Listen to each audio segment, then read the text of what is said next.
ఆత్మకూరులో నిలిచిన అభివృద్ధిని తిరిగి కూటమి ప్రభుత్వ సహకారంతో పునః ప్రారంభిస్తామని మంత్రి ఆనం రామనారాయణ రెడ్డి తెలిపారు. నెల్లూరు జిల్లా ఆత్మకూరులో రేపు జరిగే మంత్రుల పర్యటన ఏర్పాట్లను మంత్రి ఆనం పరిశీలించారు. అనంతరం మున్సిపల్ సమావేశ మందిరంలో డివిజన్ స్థాయి అధికారులు, టీడీపీ నాయకులతో సమీక్షా సమావేశం నిర్వహించారు. టిట్కో గృహాల దగ్గర సీతారాముల దేవాలయ నిర్మాణంతో అభివృద్ధి పనులకు శ్రీకారం చుడతామని తెలిపారు.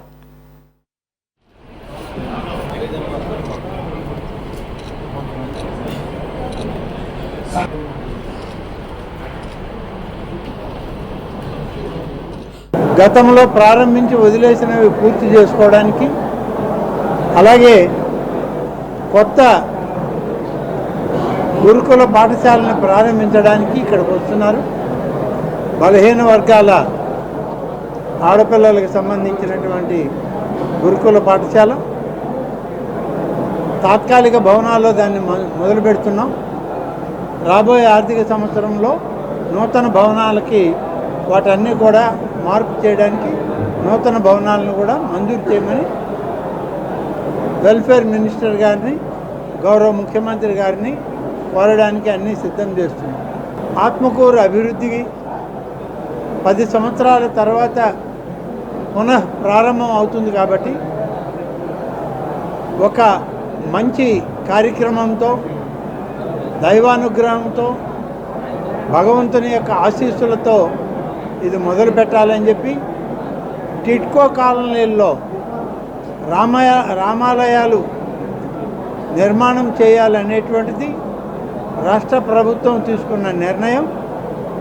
అందుకనే ఆత్మకూరు టిట్కో ప్రాజెక్టులో ఈ రాష్ట్రం మొత్తానికి మొట్టమొదటి రామాలయాన్ని శంకుస్థాపనతో ప్రారంభిస్తున్నాం. సంవత్సరం లోపల ఆలయాన్ని నిర్మాణం చేసి సీతారామ లక్ష్మణ వీరాంజనేయుల యొక్క విగ్రహాలను ప్రతిష్ఠింపజేసి సీతారాముల కళ్యాణంతో ఆ ఆలయాన్ని ప్రారంభించి ఆత్మకూరు నియోజకవర్గ అభివృద్ధికి ఆ సీతారాముల యొక్క ఆశీస్సులు తీసుకునే ప్రయత్నం 9వ తారీఖు ఉదయం 10 గంటలకు చేస్తాం. 12 గంటలకంతా బీసీ బాలికల గురుకుల పాఠశాలకు వస్తాం. అక్కడ ఉన్నటువంటి బీసీ బాలికలతో కొంతసేపు ముచ్చటించిన తర్వాత మంత్రులు, అధికారులు, మీడియాతో కూడా ఇంటరాక్షన్ ఉంది. ఆ తర్వాత బలహీన వర్గాల కుటుంబాల్లోని విద్యార్థులతో సహపంక్తి భోజనంతో ఈ కార్యక్రమం ముగుస్తుంది.